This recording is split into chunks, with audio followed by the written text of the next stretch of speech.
नमस्कार मित्रांनो. तुमच्यापैकी अनेकांना सुद्धा कधी कधी असं वाटतं का, की डोक्यात सतत काही ना काही विचार सुरू असतात.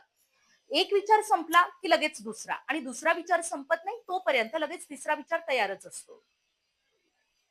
छोट्या छोट्या गोष्टींचा सुद्धा आपण इतका अतिविचार करतो की अक्षरशः स्वतःला आपण मेंटली एक्झॉस्ट करून टाकतो.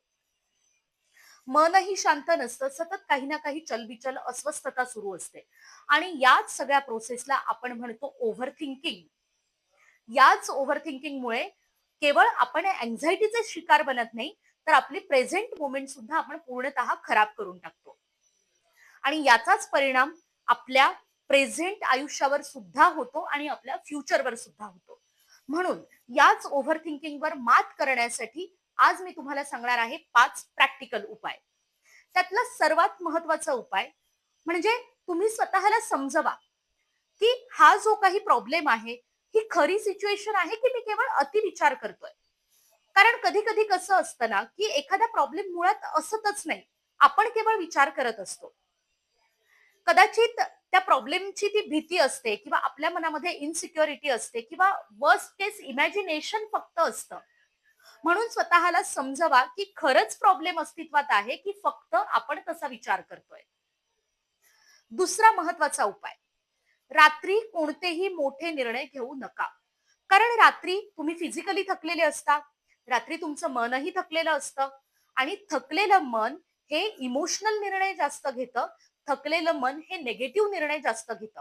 त्यामुळे जेव्हा तुम्ही दिवसाची सुरुवात करता, तेव्हा मोठे निर्णय घ्या. रात्री मोठे निर्णय घेणं शक्यतो टाळा. तिसरी महत्वाची सवय, तुमच्या मनामध्ये जर एखादा विचार आला असेल, तुमच्या डोक्यामध्ये जर एखादा किडा बुणबुणत असेल, तर ते सरळ लिहून काढा. कारण एखादा विचार हा फक्त डोक्यात ठेवला, तर तो वारंवार डोक्यातच फिरत राहतो आणि हे चक्र तसंच चालू राहतं. पण जर तुम्ही पेन आणि पेपर घेऊन हे विचार लिहून काढले, तर या सगळ्या विचारांमध्ये तुम्हाला एक क्लॅरिटी येते आणि तुमची पुढची दिशा ही क्लिअर होत असते. म्हणून पेन पेपर घेऊन आपल्या डोक्यातले सगळे विचार लिहून काढा. तिसरा हा उपाय झाला. आता चौथा महत्वाचा उपाय तो म्हणजे ऍक्शन घ्या. कारण एखादा विचार हा फक्त जेव्हा डोक्यातच असतो तेव्हा तो जास्त त्रासदायक असतो. पण एखाद्या विचारावर जर आपण ऍक्शन घेतली तर मनही शांत व्हायला मदत होते. एक छोटंसं पाऊल का असेना, पण ऍक्शन घ्यायला शिका. त्यानं तुमचे विचार थांबतात आणि नवीन चांगले पॉझिटिव्ह विचार करण्यासाठी आपलं डोकं आणि मन सुद्धा रिकामं होतं. त्यानंतर पाचवा आणि सर्वात महत्वाचा उपाय म्हणजे प्रेझेंट मध्ये या. भविष्यात काय होईल याचा सतत विचार करण्यापेक्षा आपला आजचा वर्तमान आपल्याला कसा अधिक सुंदर करता येईल, कसा जास्त छान करता येईल यावर फोकस करा. आणि या 5 प्रॅक्टिकल उपायांनी जर ओव्हर थिंकिंग कमी झालं, तर तुम्हाला सुद्धा तुमचं लाईफ हलकं वाटायला लागेल. तुमचं आयुष्य जगणं तुम्हाला आवडायला लागेल.